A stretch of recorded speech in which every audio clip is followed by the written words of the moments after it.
Welcome back to Hunter x Hunter Chapter 404 Talk. This should go a little quicker than last week's, cause 403 posed a lot of questions to ruminate on, and now with 404 we're actually getting some answers. So let's go over what we've learned, and then use that to speculate even more about what'll happen next. As always, subscribe to the channel to receive a mysterious coin with my face on it. Just don't put it in a vending machine by accident or something, these things will be worth a lot someday. Let's begin at the beginning. Kurapika tells Zhang Lei what he already suspected. His guardian beast's power probably isn't worth much until after he becomes king. He thinks the coins do eventually grant Nen abilities, so I was wrong on that score. It is another means of Nen awakening being introduced, but I was right about it not coming into play during the war itself, so I give myself half credit. Kurapika also thinks that the coins might hold some coercive manipulation ability to make people loyal to Zhang Lei, but he keeps that to himself because Benjamin's soldier Koventoba is listening. And you know how Balkenburg calculated the precise angle for this shot based on the distance provided by Laptop Guy's signal?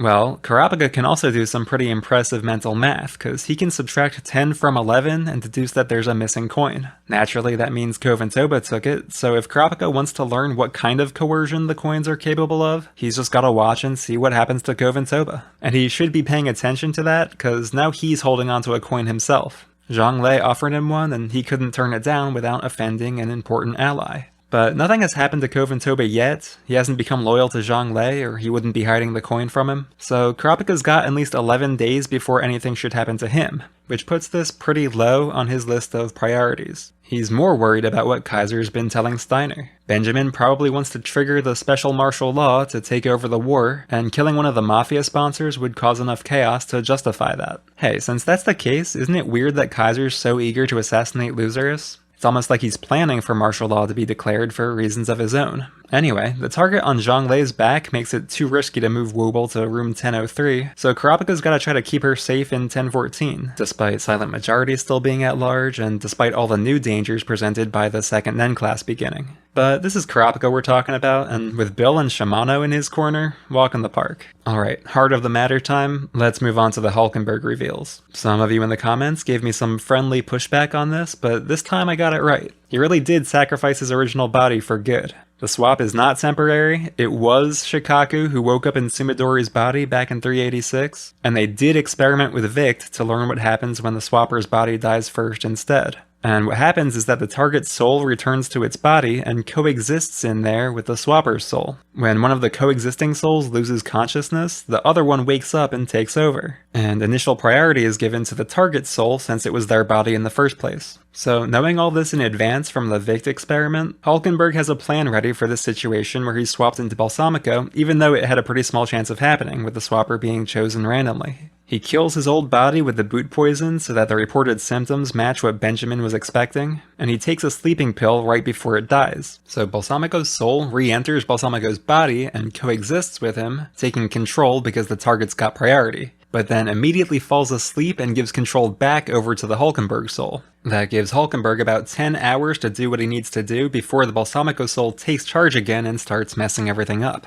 And I want to pause here for a second and point out how similar the situation is to The Strange Case of Dr. Jekyll and Mr. Hyde by Robert Louis Stevenson. That's a story where two opposing personalities coexist within one body, and at one point Hyde takes over because Jekyll fell asleep, just like how the control changes hands in here. And Jekyll even starts using a serum to prevent the swap from happening, just like Balkenburg using a drug to effectively prevent the swap from happening. The similarity in mechanics is so precise that I'm fairly sure it's an intentional reference. This is an incredibly famous story, so not really a stretch for Togashi to know about it. And if that's the case, it's an interesting story to associate with Prince Balkenburg. I mean, it's about this perfectly nice guy with a monster inside him. And if Balkenburg really is committed now to sacrificing whoever it takes for the greater good, then it's safe to say the monster inside him is on the loose, and it'll only get nastier from here. So what's the next step in the plan to win the war? Well, he had his followers report some bogus last words of his to get himself 3 things. A public announcement of his death, a send-off from his supporters, and a funeral procession with his personal guards leading those supporters up from Tier 3 to Tier 1.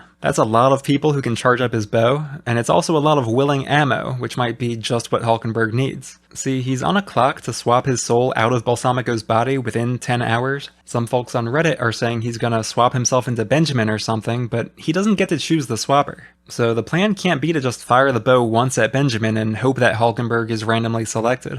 No, to have good odds of escaping this body and getting uncontested control over a new one, which is the thing he absolutely has to do right now, Balkenburg needs a lot of targets and a lot of ammo. Let me show you what I mean. Suppose he needs a minimum of 4 followers near him to charge up the bow.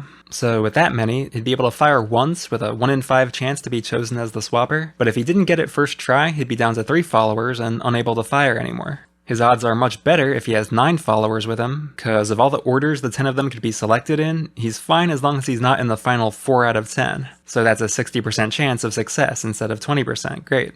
But 60% still isn't nearly good enough. He wants the highest chance he can get, and that means taking as many shots at as many targets as he possibly can. And that, I think, is where the funeral procession comes in. The point isn't to charge up one giant arrow to hit Benjamin, it's to fire a lot of arrows to get the best chance of a successful swap. The most obvious way would be to fire them consecutively, but that would take a lot of time, so we might see something like a lot of arrows being fired at once, or maybe one arrow piercing through a big crowd and hitting a lot of targets with one shot. In any case, as many swaps as he can do, as fast as he can do them. But bear in mind that these civilian supporters of his don't know about body swaps or NEN, and that makes them pretty bad candidates for swapping into important targets up on tier 1. They would panic and give themselves away immediately, thus making it obvious that Balkenburg's still around. That might be worth it if he could shoot all the important princes at once and just instantly win the war, but are they all going to come out of their rooms for this funeral? I doubt it. So I think where this could get nasty is that the funeral procession might provide the targets as well as the ammo in this plan. He shoots the civilians en masse into other civilians until he gets lucky and swaps himself into one. And then he's home free, but now there's a random number of extremely confused civilians in new bodies, plus an equal number of sleeping bodies. That's a hard situation to explain or contain without, again, giving away that he's still in the war. And just to put this on the table, the most brutally efficient way to cover it all up would be to have his personal guards kill everyone affected and just blame the incident on the mafia or something. Really lean into this sacrifice idea. But I'll call that the worst case scenario. Balkenburg might have different targets in mind, or he might have a better solution for keeping it all quiet, and we still don't fully understand the mechanics of Les Dissonances. What if he can fire the bow with 4 followers charging it up for him and just hit 5 targets at once? That would guarantee that they all get swapped, so his plan to get out of Balsamico could work something like that. Although he did engineer this whole funeral procession idea, which makes me think he wants to use the crowd. Anyway, don't panic yet. We don't know how brutal Balkenburg is going to get or how soon. I'm just saying, people start talking like this, you should begin thinking about worst case scenarios, and this is the one that occurred to me. So that's the big theory for this video, and I've just got a few things left to mention. One is a carryover from chapter 403. I missed this crib and babymobile in Unma's room, but I saw plenty of Reddit posts about it, and naturally everyone wants to know whose baby is in there. I don't really have a theory. I guess I'm quietly thinking it's Benjamin's kid, but it's unclear if that's his secret or why that would be an important secret if it is. I mean, a secret baby is a big deal if you're in a rap beef or something, but on the scale of what Benjamin's been up to, who cares?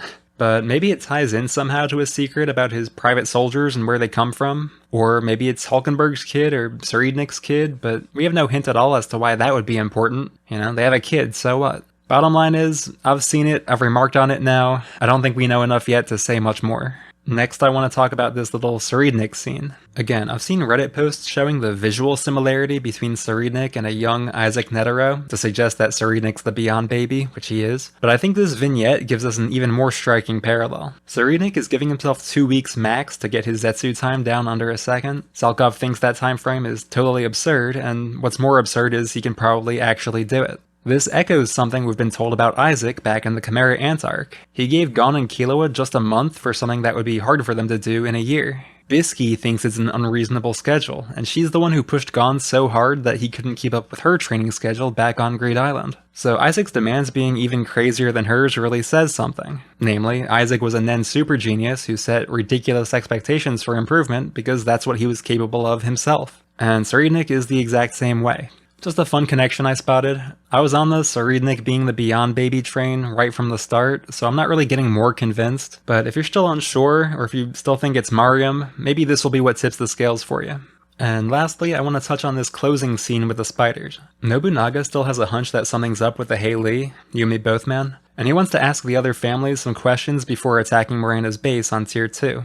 If we look back at chapter 400, Nobunaga is uneasy here about the base being on Tier 2, and Finks agrees that things aren't really adding up. He guesses that maybe the Heili are abusing an old pact or something, but he doesn't really care about the details because he's more interested in Hisoka. So Morena's headquarters being up on Tier 2 proves that something is fishy, they just don't know what it is yet, and Nobunaga's questions for the other families will probably aim at discovering the Heili's hidden allies or whoever else could be bound by an old pact with them or something like that. I've already theorized in my Kacho and Fugetsu video that the Justice Bureau is causing chaos on purpose, they're helping out Morena for some reason, and the Heili base on Tier 2 could even be within the Bureau itself. So if that's the case, Nobunaga's suspicions are bang on. They won't even be able to get at Morena without taking on a branch of the Kakin government, and that's probably not something these three want to do without at least bringing in some backup. And that's what I've got on 404. Sorry, Leorio, it was a nice cameo, but you didn't do anything worth mentioning. Actually, it sort of surprises me that Cheadle's team was allowed to handle medical care for one of the princes. I assumed they would all have trusted royal physicians for this sort of thing, rather than let the Hunter Association do it. I'm sure it's fine. Anyway, I'll give another quick shout out to Voracious Drake's blog, another great translation this week. Work is underway on the Big Mafia video. I'm not sure if that'll be out this week or after the 405 recap, but I'll do my best. Leave your predictions about Balkenburg's plan in the comments, I read them all. Thanks for watching, and I'll see you next time.